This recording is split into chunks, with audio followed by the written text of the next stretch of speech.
માનનીય શ્રી પ્રમોદભાઈ શાહ, અજયભાઈ દોશી, સુભાષભાઈ શાહ, કુશલભાઈ દીપાંગભાઈ શાહ, સ્મિતાબેન શેઠ અને ઉપસ્થિત આપ સૌ જિજ્ઞાસુ.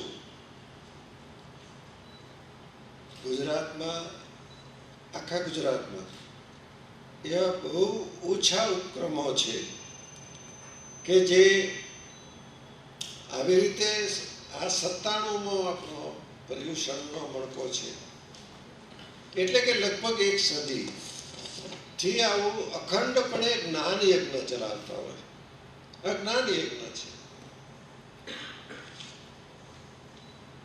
ભગવાન બુદ્ધ, ભગવાન મહાવીર, ઈસુ ખ્રિસ્ત, સોક્રેટિસ કે વર્તમાનમાં નજીકમાં ગાંધીજી, આ સૌએ આપણે મનુષ્ય કેમ થઈએ તેની વાત કરી છે. તો મનુષ્ય રૂપે જન્મ્યા છીએ, આખો આપણો દેહની રચના છે તો એ જ છે. તેવું કેમ કહેવામાં આવે છે કે આપણે સારા માણસ થવું જોઈએ? કેમ સારા વિશેષણ જોડવામાં આવે છે? આ બહુ પાયાનો એવો એક મુદ્દો છે કે જે જરાક ખોલીને જોવો જોઈએ. શું એવું છે કે જે આપણને મનુષ્ય અને સારા મનુષ્ય બનવામાં અટકાવે છે? આપણને ક્યાંક ને ક્યાંક આપણે અટકી જઈએ છીએ. હમણાં પ્રમોદભાઈએ કહ્યું તેમ નાના નાના વર્તુળોમાં બંધાઈ જઈએ છીએ. આપણી વફાદારી છે તે સત્યને બદલે સ્વાર્થ તરફ કેમ ચાલી જાય છે? વફાદારી તો સત્યની હોવી જોઈએ. તો પેલા એક કથાથી પ્રારંભ કરીએ. એક શિષ્યને બહુ જ મન કે આ ગુરુ પાસેથી હું બરાબર વિદ્યા મેળવું, ગુરુ પાસેથી જાણું કે મારી જે બધી નાની નાની મર્યાદાઓ છે જેને કારણે હું આગળ નથી વધી શકતો એને દૂર કરું.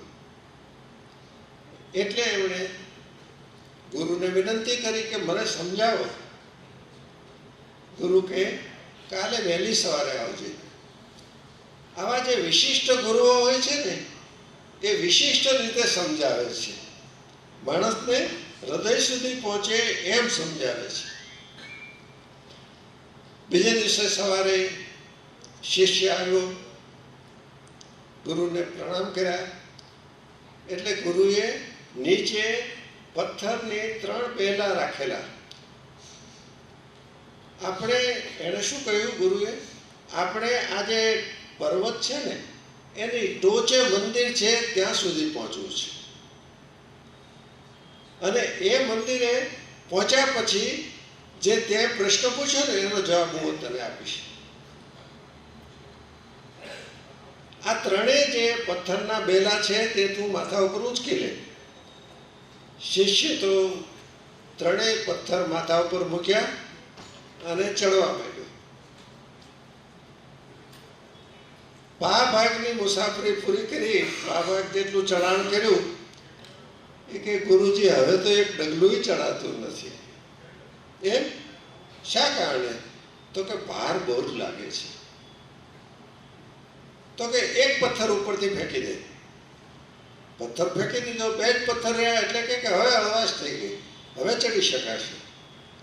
વળી પાછો અડધે પહોંચ્યા અને પાછો થાકી જાય, પાછું એક ડગલું ના મંડાય. ગુરુજી હવે તો ચઢાણ બહુ મુશ્કેલ લાગે છે. તો કે બીજો પથ્થર ફેંકી દે. એક જ પથ્થર રહ્યો, હવે સહેલાઈથી ચડવા માંડ્યો. ત્રીજા ભાગની 2/3 ચઢાણ થઈ ગયું, પાછો અટકવા માંડ્યો. એક ડગલું મુશ્કેલ થયું. એટલે ગુરુ કે ત્રીજો પથ્થર પણ ફેંકી દે. ત્રીજો પથ્થર ફેંક્યો. પછી જાણે રમતો રમતો ચાલતો હોય એમ ડિગ્રી પહોંચી ગયો. ગુરુ કે તે મને બધા કેટલા બધા પ્રશ્નો પૂછ્યા, એનો એક જ સાદો જવાબ છે, આવી રીતે માથા ઉપર પથ્થર ન રાખ, પથ્થરને ઉતારી નાખ, એટલે તારી ચઢાણની યાત્રા સહેલી થશે. ભારતીય સમાજ માટે અને જોવા જેવું છે, ભગવાન મહાવીર અને આપણી વચ્ચે કોઈક 2500 વર્ષ કહે છે, કોઈક 2600 વર્ષ કહે છે, એટલું અંતર છે. એ કાળે એમણે જે કહ્યું છે તે આજે પણ એટલું જ સાચું છે. કયા 3 પથ્થર જે આપણી યાત્રાને કષ્ટકર બનાવે છે, અટકાવે છે, આપણે થાકી જઈએ છીએ? એ 3 પથ્થરમાં પહેલો પથ્થર છે પ્રમાદ. આપણે પ્રમાદ એટલે કામ ન કરવું એમ ગણીએ છીએ. ના, કામ ન કરવું એ પ્રમાદ નથી. પ્રમાદ એટલે માત્ર શારીરિક ક્રિયાઓ ન કરવી એમ નહીં, માનસિક રીતે પણ. માનસિક પ્રમાદ વધારે મુશ્કેલી સરતો હોય છે. માનસિક પ્રમાદ આપણને વધારે બાંધતો હોય છે, કારણ કે એમાં વિચારવું ને એ સૌથી મોટી તકલીફ છે. સૌથી વધારે જો કષ્ટ પડતો હોય તો તે વિચારવામાં હોય છે. આ વાક્ય ભગવાન મહાવીરનું છે કે મનુષ્ય પ્રમાદથી બંધાઈ જાય છે. તો પહેલી શિલા જે આપણે છોડવાની છે તે પ્રમાદની. બીજી શિલા છે જે આપણને એક મનુષ્ય તરીકે બાંધી રાખે છે, આપણી નિષ્ઠા. હું વફાદારી નહીં કહું, નિષ્ઠા. જેમ કે આપણે જન્મ્યા, મોટા થયા, લગ્ન કર્યા, સંતાનો થયા, તો આપણી ફરજ છે કે મા બાપ, સંતાનો બધાને સાચવીએ. એ બરાબર જ છે. એનાથી આગળ વધવાનું છે. શું આગળ વધવાનું છે? આપણું જે એક વર્તુળ છે, જેને આપણે પરિવાર કહીએ છીએ, કુટુંબ કહીએ છીએ, એને કેમ વિસ્તારવું, એને ધીરે ધીરે આપણા ગામ સુધી કે નગર સુધી, પછી આપણા રાજ્ય સુધી, પછી આપણા દેશ સુધી, અને દેશથી આગળ વધીને માનવ જાત સુધી. તમે એમ કહી શકશો કે બુદ્ધ કે મહાવીર ભારતમાં જન્મવા માટે ભારતના જ છે? ના, આખી દુનિયાના બની ગયા, માનવ જાતના બની ગયા. આ વિસ્તાર એટલે કે આપણી ક્ષિતિજો વિસ્તારવી, એ આજે નથી થતું ને માત્ર આપણે પરિવારમાં કે સગામાં કે જ્ઞાતિમાં બંધાઈ જઈએ છીએ. એ બીજી મોટી શિલા છે. અને ત્રીજી મોટી શિલા, જેનો ઉપાય આપ સૌએ આ પર્યુષણ વ્યાખ્યાનમાળા રૂપે કર્યો છે. સોક્રેટિસ નામનો ગ્રીસમાં બહુ જ મોટો સત્યને માટે જેણે ઝેર પીધું હતું અને જેણે માનવ જાતને અનેક રીતે બહાર આમાંથી કેમ આવી શકાય એ બતાવ્યું, એનું એક અમર વાક્ય છે. માણસ બાકીના બધાને જુએ છે, તપાસે છે, એને વિશે અભિપ્રાય આપે છે. તમે આ બરાબર નથી, તમારું આ બરાબર નથી, એમ આપણે બધું જ કહીએ છીએ. આત્મનિરીક્ષણ કરીએ છીએ. સોક્રેટિસે કહ્યું, આત્મનિરીક્ષણ વગરનું જીવન વ્યર્થ છે. આ આત્મનિરીક્ષણ શું કામ આપણે કરવું જોઈએ? હવે જરાક સરખામણી કરીએ. કૂતરો ક્યારે આત્મનિરીક્ષણ કરે? ગાય કરે? સિંહ કરે? કીડી કરે? અળસિયું કરે? નહીં કરે. આમાંથી કોઈ અન્ય જે મનુષ્યતર જીવ છે એ કોઈ આત્મનિરીક્ષણ નથી કરતા. એને જરૂર નથી પડતી. કયા મૂળ સમસ્યાઓના મૂળ ક્યાં છે? આહાર, નિદ્રા, ભય અને મૈથુન. આ આપણે કાંઈ કરવું નથી પડતું, કુદરતી રીતે મળેલી વૃત્તિઓ છે.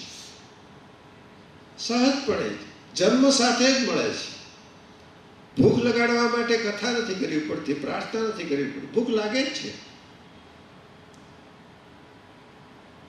તો ફરક ક્યાં છે? એવો શું ફરક છે કે જે મનુષ્યને મનુષ્ય તરીકે ઓળખાવે છે? અન્ય પ્રાણીઓ કરતા મનુષ્ય જુદો આ જગ્યાએ પડે છે. ભૂખ લાગે જ છે, નિદ્રા આવે જ છે, ભયનો અનુભવ થાય જ છે, મૈથુનની વૃત્તિ જાગે જ છે. અન્ય કોઈ પણ પ્રાણી એને તમે બરાબર ભરપેટ જમાડી દો અને પછી સારામાં સારું બહુ જ ગમતું એવું પાછું ખાવાનું આપો, એ નહીં ખાય. કેમ? તો કે વૃત્તિ સંતોષાઈ ગઈ. જે અંદર એક પ્રકારનો ઈચ્છા જાગી હતી કે મારે ખાવું જોઈએ, એ સંતોષાઈ ગઈ. આપણે ભરપેટ જમ્યા હોઈએ અને કોઈક આવીને કહે કે બહુ સરસ ગુલાબજાંબુ છે, તો બીજી ડીશ. તમે ભરપેટ તો જમી લીધું હતું અને પાછી ગુલાબજાંબુની ડીશ. ત્યાં કોઈક ત્રીજો આવીને કહે કે આ આઈસ્ક્રીમ જેવો તો બીજો કોઈ આઈસ્ક્રીમ નથી, તો વળી આઈસ્ક્રીમ. કોઈ કૂતરો, કોઈ વાઘ, કોઈ કીડી, કોઈ અળસિયું આ નહીં જ કરે, અને મનુષ્ય જ કરે છે. અને બીજી બાજુ મેં જે નોંધ વાંચી એમાં કે ભગવાન મહાવીરે કુલ 450 ઉપવાસ કર્યા હતા. મનુષ્ય જ એવો એક છે કે જે ઉપવાસ કરે અને ભૂખ્યો નથી રહેતો. ઉપવાસ એટલે ભૂખ્યા રહેવું નહીં, એક ધ્યેય માટે તે દિવસે અન્નનો ત્યાગ કરવો, પોતે છે ત્યાંથી ઊંચે ચડવા માટે. આ માત્ર મનુષ્ય જ કરે. એટલે કે ઉપવાસ પણ મનુષ્ય જ કરે, અતિ ખાવાનું પણ માત્ર મનુષ્ય જ કરે. આહાર, નિદ્રા, ભય, મૈથુન, આ ચારેય વૃત્તિઓ કુદરત દીધી છે. અને આ ચારેય વૃત્તિઓ તમે જોશો કે જેટલા પ્રશ્નો છે ને એના મૂળમાં આ છે. તમે કોઈ પણ પ્રશ્નને જરાક ઊંડાણમાં જઈને જોશો, ચારેયમાં મૂળમાં તો આ વૃત્તિઓ છે. તો બાકીનામાં કેમ એમ નથી થતું? જેમ કે એક ગાયનું વાછરડું બરાબર સાચવે, એને પોતાની રીતે જે રક્ષણ આપવું એ આપે, પણ વાછરડું જે ગઈકાલ સુધી નાની વાછરડી હતી એ હવે મોટી ગાય થઈ ગઈ. હવે એ ક્યાંક બીજે રહે છે અને મળવા આવે કે મારી મા તો અહીંયા રહે છે.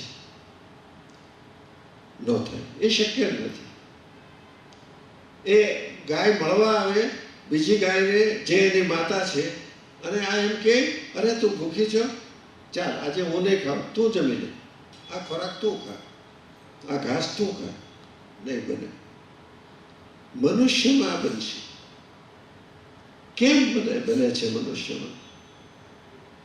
આના માટે બહુ જ સંશોધનો થયા છે, અત્યારે પણ થઈ રહ્યા છે. પણ આપણા પ્રાચીન ઋષિઓએ, આ મહાપુરુષોએ સદીઓ પહેલા મનુષ્ય જાતને આ કઈ જગ્યાએ બંધન છે એ પારખ્યું, અને બંધનમાંથી મુક્તિ કેમ મળે તે પારખ્યું. એકમાત્ર આ સૃષ્ટિ ઉપરની માનો કે 1 લાખ પ્રજાતિઓ છે, ઝીણામાં ઝીણી, સૂક્ષ્મમાં સૂક્ષ્મથી લઈને ડાયનોસોર સુધીની. એમાં એકમાત્ર મનુષ્ય જાત જ એવી છે કે જેને કુદરતે આ ચારેય વૃત્તિઓને કેમ ભોગવવી એનું સ્વાતંત્ર્ય આપ્યું છે. બાકીના કોઈને નથી. કૂતરાને ભૂખ લાગે એટલે લાગે. કૂતરો તે દિવસે એવું નહીં કે આજે મારો મિત્ર આવ્યો છે, જરા ખાવાનું ઓછું છે, તમે બે વહેંચીને ખાઈ લેશું. ના, વૃત્તિઓને ભોગવવાનું સ્વાતંત્ર્ય તે મનુષ્યને મળેલું પરમ વરદાન છે, અને એનાથી ઉલટો જાય ત્યારે પરમ શાપ બની જાય છે.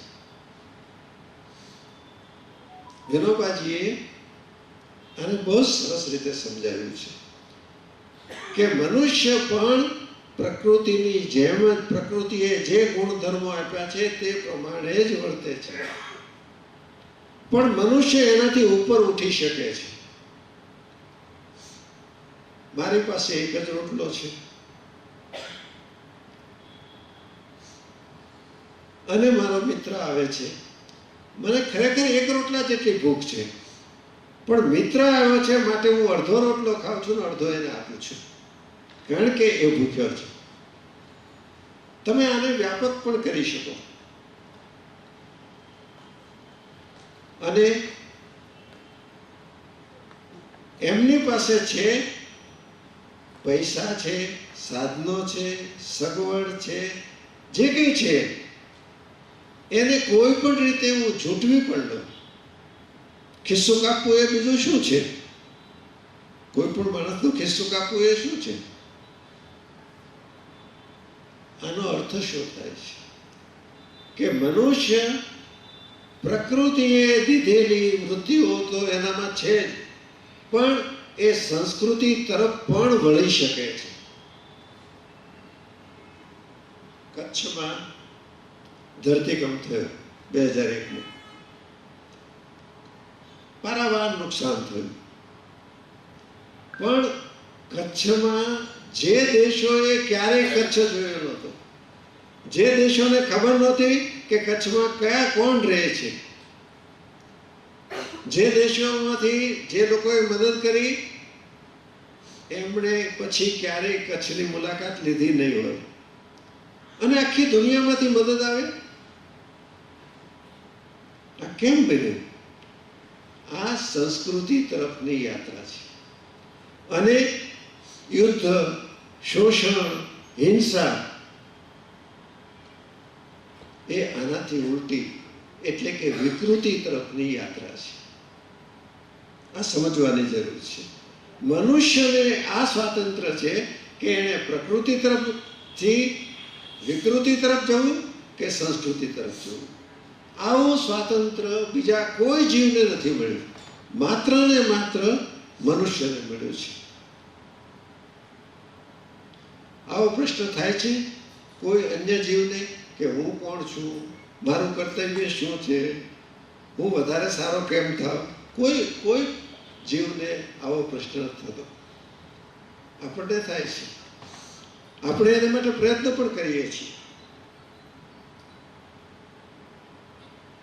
ઉપનિષદો, વેદો, ગીતા, ભગવાન મહાવીરનો ઉપદેશ, ભગવાન બુદ્ધનો ઉપદેશ, વર્તમાન નજીકમાં કહીએ તો ઈશુ ભગવાન, આ બધાના ઉપદેશનું કેન્દ્ર આ જગ્યાએ આવીને ઊભું રહે છે કે તમે પ્રકૃતિ અંતર્ગત જે બધી વૃત્તિઓ મળી એને કેમ વધારે સારી કરો, એને કેમ વધારે શુદ્ધ કરો. આ મનુષ્ય કરી શકે છે, એ મનુષ્યને માટેનું પરમ વરદાન છે. જો આમ છે તો આપણે ત્યાં, મને તો એ થાય કે 5000 વર્ષથી તો આ બધું નોંધાયેલું છે, કદાચ એથી પણ જૂનું હશે, પુરાણું હશે. કેટલું બધું સૂક્ષ્મ અવલોકન કર્યું છે આપણા ઋષિઓએ. એમણે કહ્યું મનુષ્ય 3 ગુણો સાથે જન્મે છે: સત્વ, રજસ અને તમસ. દરેકમાં હોય છે. આ સત્વ, રજસ અને તમસ એ મનુષ્યમાં તો આવ્યું જ. થોડાક ઉદાહરણો લઈએ એટલે તરત સમજાશે. તમસનો એક અર્થ અંધારું એવો થાય છે, એટલે કે મનુષ્ય અંધકાર તરફ જાય એ તમસ છે. ઉદાહરણ જોઈએ એટલે તરત સમજાશે. પોતાની બહેન છે, પોતાની બહેન છે. ઓછામાં ઓછું માણસ બહેન માટે ક્યારેય ક્રૂર નથી થતો. આ તો બહેનના તાજા જન્મેલા સંતાનો છે અને દરેક વખતે એને ખબર પડે છે કે દેવકીને બાળક જન્મ્યું છે, આવીને પછાડીને મારી નાખે છે. શા માટે કંસે આમ કર્યું? આપણે એમાં જે એ તરફ જઈએ એ વિચારીએ છીએ કે કેમ આમ કર્યું, તો કે હું બચી જવો જોઈએ, હું બચી જાઉં માટે મારી બહેનને જેલમાં પૂરું, બનેવીને જેલમાં પૂરું, એમના સંતાનોને ખબર નથી કે કયું સંતાન કૃષ્ણ એનો કાળ હશે, માટે સંતાનોને પણ મારી નાખવાની. આ તામસિકતા છે. તામસિકતા પોતાને સાચવવા, પોતાને અખંડ રાખવા, પોતાને કઈ તકલીફ ન થાય એને માટે બીજાને પારાવાર નુકસાન કરી શકે, એ તામસિકતા છે. પછી એને જુદી જુદી રીતે આપણે વર્ણવીએ છીએ કે એ ક્રોધી વધારે હોય છે, એ સ્વાર્થી વધારે હોય છે, એ ઈર્ષ્યાળુ વધારે હોય છે, પણ એનો પાયો આ છે. તામસિકતાનો પાયો આ છે. આ જ વસ્તુ જરાક જુદી રીતે તમે રાવણમાં જોઈ શકશો. કેમ સીતાનું વર્ણન કર્યું એના જવાબ પણ ત્યાં મળશે. આનો જવાબ દુર્યોધનમાં પણ મળશે. અને પાછો કેટલો બળાશ મારે છે, કેટલો અભિમાની છે. જાનામિ ધર્મમ, મને બધી ખબર છે, નચમેવ પ્રવૃત્તિ, હું એમ કરવાનો નથી. આ જે તામસિકતા છે એ જાણતો નથી હોતો એમ નહીં. જાનામિ ધર્મમ, મને બધી જ ખબર છે, પણ મારે એમ કરવું નથી. આ પસંદગી પણ માણસ જ કરે છે. અને પાંડવોને અન્યાય કર્યો.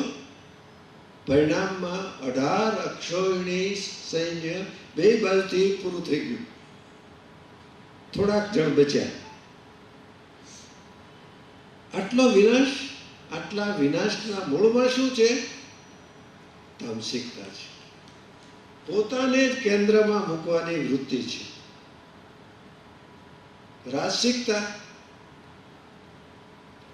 રાસિકતાનો એક પ્રધાન ગુણ છે પ્રવૃત્તિ. આ બધા શબ્દો તમે જો ગીતાનો થોડોક અભ્યાસ કર્યો હશે તો એમાં બહુ વિગતે બધું આ વર્ણન છે. રાસિકતા એટલે પ્રવૃત્તિશીલતા. એક પ્રવૃત્તિશીલતા એવી હોય કે જે સ્વસુખ માટે જ કામ કરે. પ્રવૃત્તિ તો અનિવાર્ય છે. હવે હું ગીતાની ભાષામાં કહું તો કર્મ, કર્મ તો અનિવાર્ય જ છે. પણ કર્મ તમે કોને માટે કરો છો? કર્મ અન્યના સુખમાં વધારો થાય, અન્યની સુવિધામાં વધારો થાય, અન્યને રાહત પહોંચે, અન્યને શાતા વળે, એને માટે કર્મ કરો છો કે માત્ર પોતાના સ્વસુખ માટે જ કરો છો? જો સ્વસુખ માટે કરીએ છીએ તો ધીરે ધીરે કરતા આપણે બંધાતા જઈએ છીએ. આનો અર્થ કોઈ એવો ન કરે કે કમાણી ન કરવી, કે નોકરી ન કરવી, કે પગાર ન લાવવો, કે વેપાર ન કરવો. નહીં, આ બધું જ કરવાનું છે. પણ પાયો કયો છે? માત્ર તમારામાં બંધાઈ ન રહો, માત્ર સ્વસુખ માટે કોઈ પણ કર્મ ન કરો. અને એનાથી એક ઉપરનું જે આપણને ઘણીવાર અઘરું લાગે છે, મુશ્કેલ લાગે છે, એમ થાય છે કે આ તો કોઈક સંતો મહાત્મા એ જ કરી શકે. એવું નથી. એક અરવિંદ એ સાબિત કરે છે કે મનુષ્ય કઈ કક્ષાએ, ઉચ્ચ કક્ષાએ પહોંચી શકે. આ શક્યતા છે એના. એક ગાંધી એવા નિર્ભય બને કે ઓછામાં ઓછું 4 વખત તો નોંધાયેલું છે કે એમની ઉપર મૃત્યુ થાય એવા હુમલા થયા હતા. એ કદી ડર્યા જ નહીં, જેલમાં પૂર્યા, ડર્યા જ નહીં. આટલું મોટું સામ્રાજ્ય સામે હતું, ડર્યા જ નહીં. એટલે કે આ મનુષ્ય જેવો છે કે જે નિર્ભય બની શકે. ભગવાન મહાવીરને એ તો અજ્ઞાની હતા માટે સામે એમના લોકોએ એવું કર્યું કે કાનમાં ખીલા નાખ્યા, ડગ્યા જ નહીં. ચંડ કૌશિક એને ડંખ મારે છે, ડર્યા જ નહીં. આ અહિંસા, આ નિર્ભયતા એ મનુષ્ય કઈ કક્ષાએ પહોંચી શકે એના નમૂના છે. આટલી કક્ષાએ પહોંચી શકાય? હા, મનુષ્ય જાતમાં ભલે અત્યારે એ થોડા છે, એટલે ઉપનિષદોએ અને બહુ સરસ રીતે પંચકોશ રૂપે સમજાવ્યા. 5 કોષ છે. દરેક મનુષ્ય આ યાત્રા કરવાની હોય છે. સાત્વિકતાનો અર્થ આ છે. સાત્વિક થવું એટલે પહેલું પોતાની જાતને તપાસવી. દરેક મનુષ્ય જેમ ઉત્તમ લઈને આવ્યો હોય છે એમ કેટલીક મર્યાદાઓ લઈને પણ આવ્યો હોય છે. ઉત્તમને વધારવાનું છે, મર્યાદાઓને ઘટાડવાની છે, દૂર કરવાની છે. શ્રી અરવિંદે, આપણામાંથી જો કોઈને રસ હોય, હું માનું છું કે 4 મુક્તિ નામે એમના 2 વ્યાખ્યાનો છે. એ ગુજરાતીમાં પણ મળે છે. અદ્ભુત છે. આપણે કેમ બંધાઈ જઈએ છીએ અને કેમ મુક્તિ મળે એનું અદ્ભુત નિરૂપણ છે. આપણે અને પશુઓ, અન્ય જીવો શરીર સુધી સમાન છીએ. શરીરની કક્ષાએ આપણે સમાન છીએ.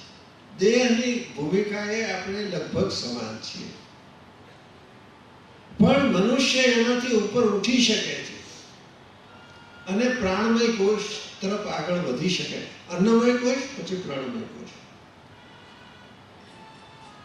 પણ પ્રાણમય કોષ પણ પૂરતો નથી. આપણી પ્રવૃત્તિઓ, બીજી બધી આપણી સારી બાજુઓ પણ એ હજી બાંધી રાખનારી છે. એટલે શ્રી અરવિંદ કહે છે, હજુ આજે પણ 10% લોકો જ મનોમય કોષ સુધી પહોંચ્યા છે. એટલે કે જે વિચારે છે કે હું કોણ છું, મારે કેમ વર્તવું જોઈએ, મારી ફરજ શું. જેમ કે ભારત, તો ભારત માટેનો પ્રેમ એટલે શું? રાષ્ટ્રપ્રેમ એટલે શું? તમે રાષ્ટ્રપ્રેમને જો, રાષ્ટ્રપ્રેમ પૂરતો નથી. હિટલરે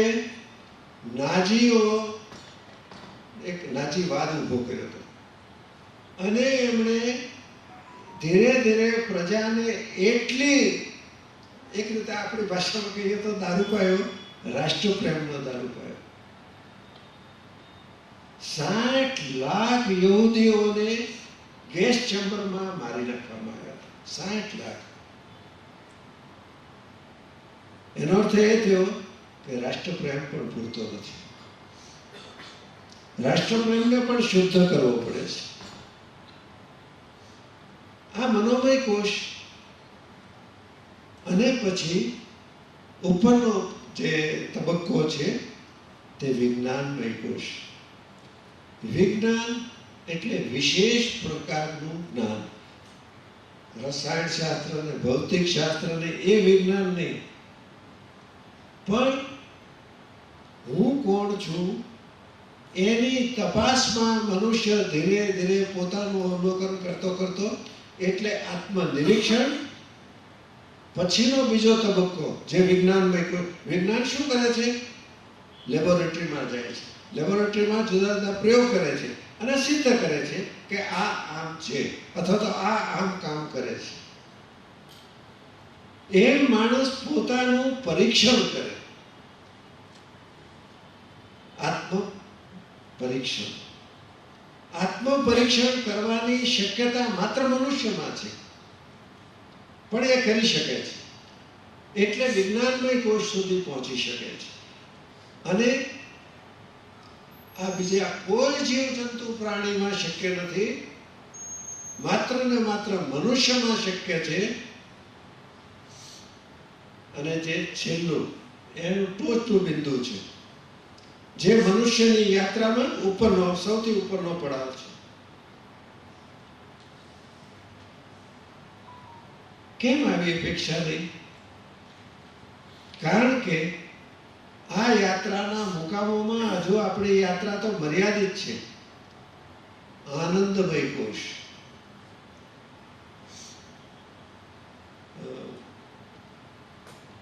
આઠે પોર આનંદ, એટલે કે જીવનની પ્રત્યેક સુખમાં અને દુઃખમાં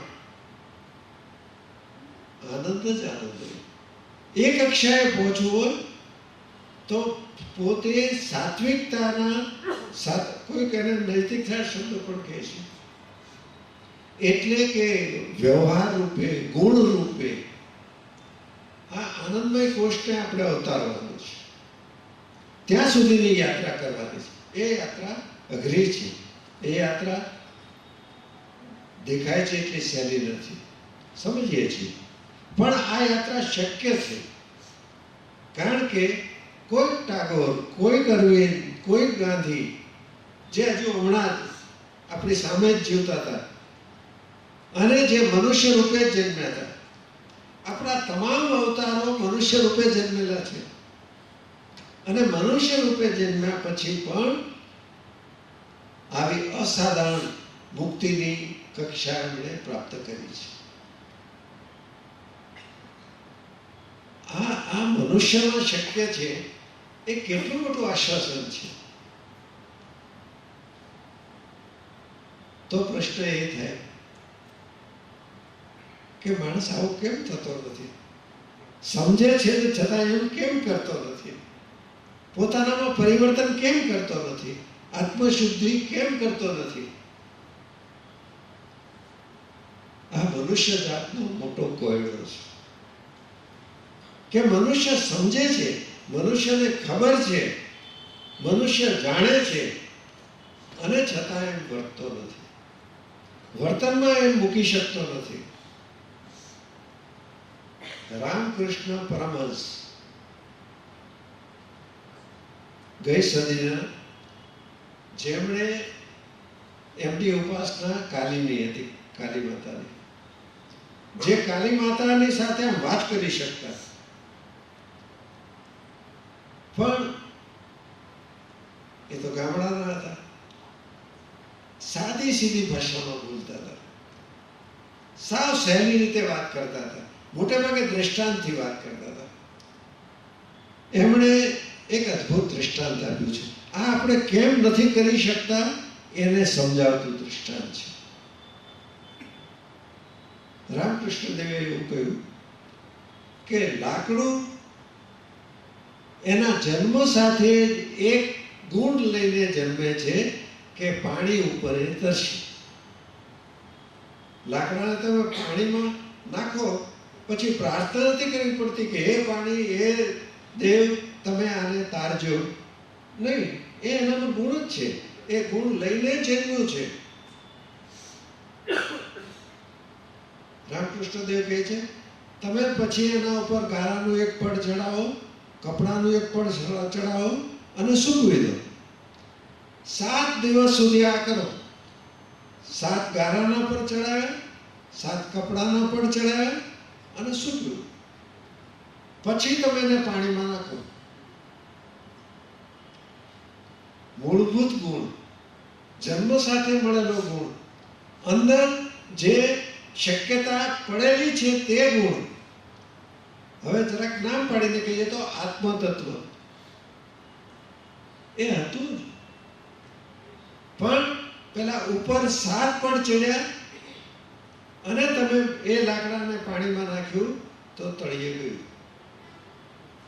રામકૃષ્ણદેવ કહે છે આત્મતત્વ નાશ ન પામ્યું, દબાઈ ગયું. આત્મતત્વ નાશ નથી પામ્યું, એ ચાલ્યું નથી ગયું, એ દબાઈ ગયું. કેમ? કારણ કે એના ઉપર તમે 7 બીજા પડ એવા ચડાવ્યા કે જે એને દબાવી દે, જે એને સંકોચી નાખે, જે એને મર્યાદિત કરી દે, એના ગુણધર્મને પ્રગટ થવા ન દે. આશા કઈ છે, આપણે માટે આશા કઈ છે. રામકૃષ્ણ દેવ કહે છે આ પડો ઓગળી શકે છે, આ આશા છે. ગમે એટલા પડ ચડ્યા હોય, આ આશા છે કે જેમ જેમ એક એક પડ ઓગળતો જશે એમ લાકડું ઉપર આવતું જશે.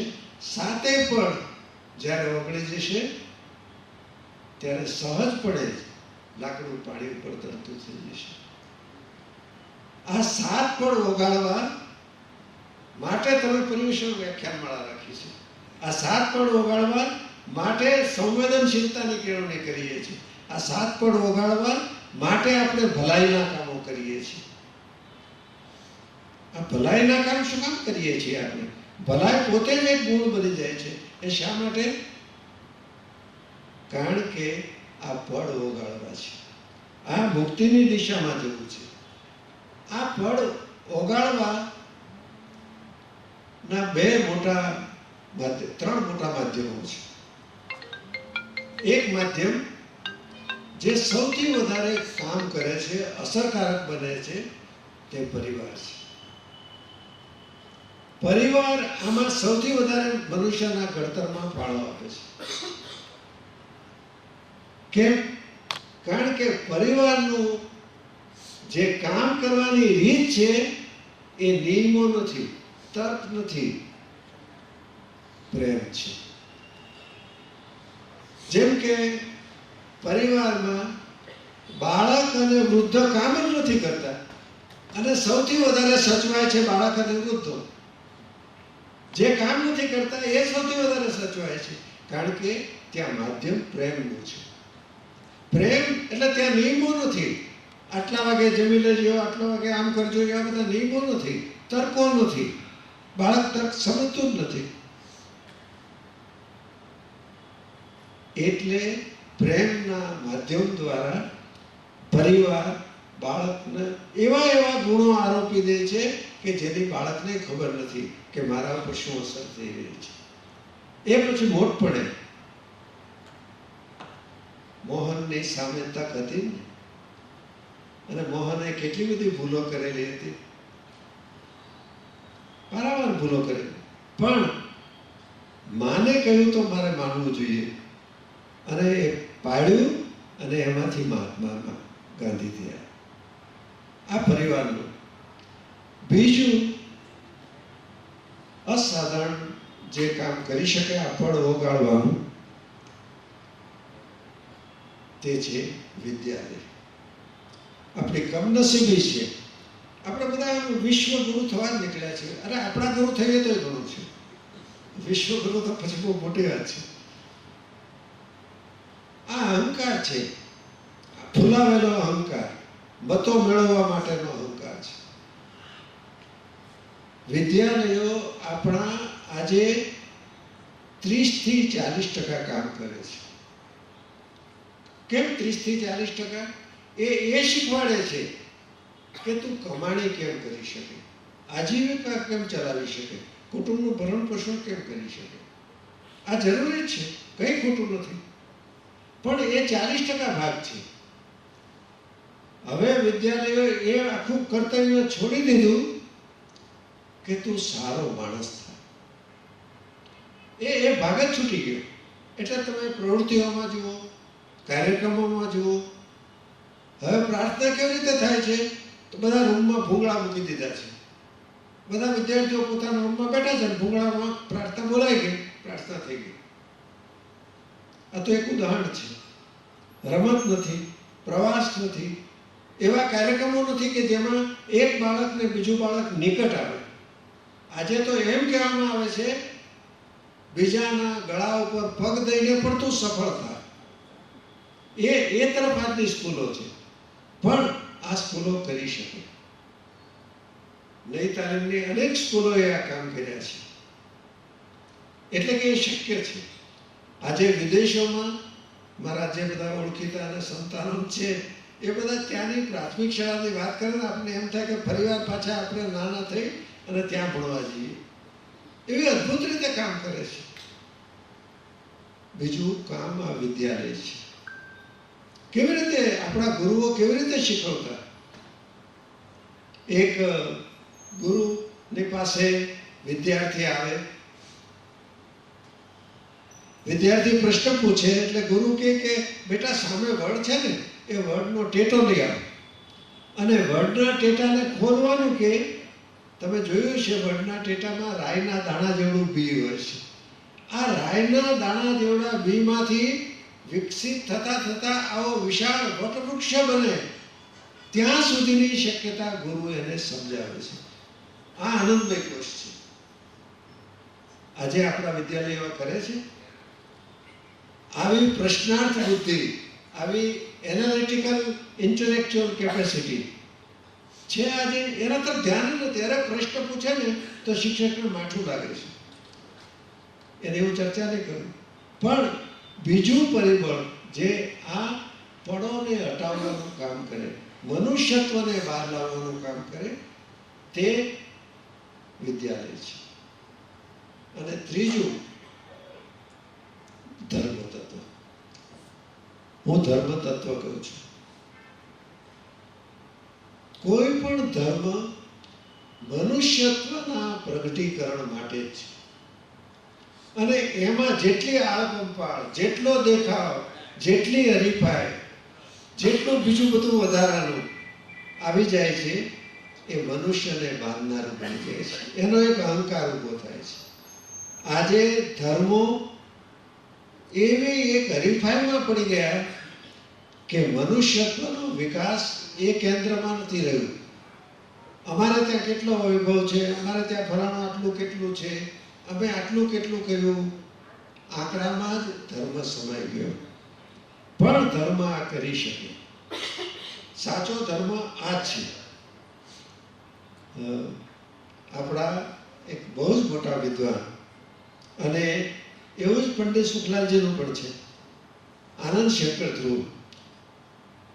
હું એવું આપણે સૌને કહું,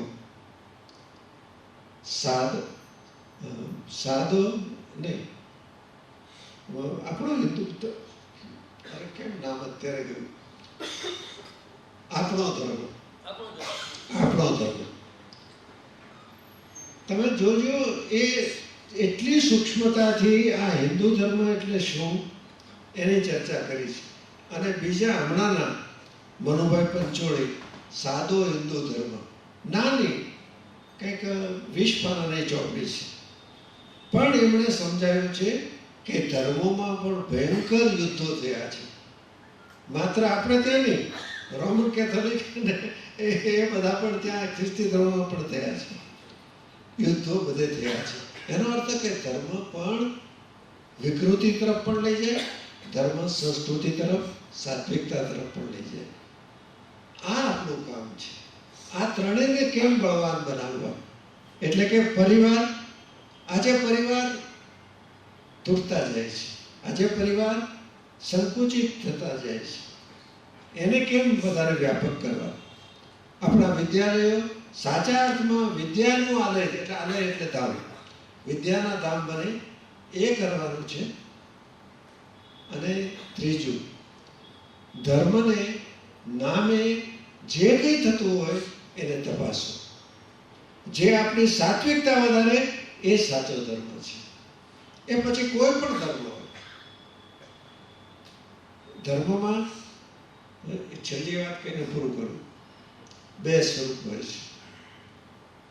એક સ્વરૂપ એનું બાહ્ય સ્વરૂપ છે.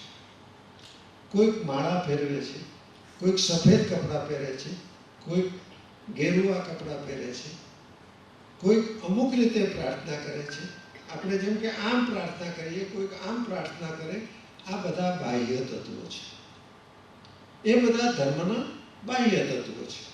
તમે જે ગમતું હોય એ સ્વીકારો, તમને ગમતું હોય તે પસંદ કરો, પણ એ આપણા મનમાં સ્પષ્ટ રહે.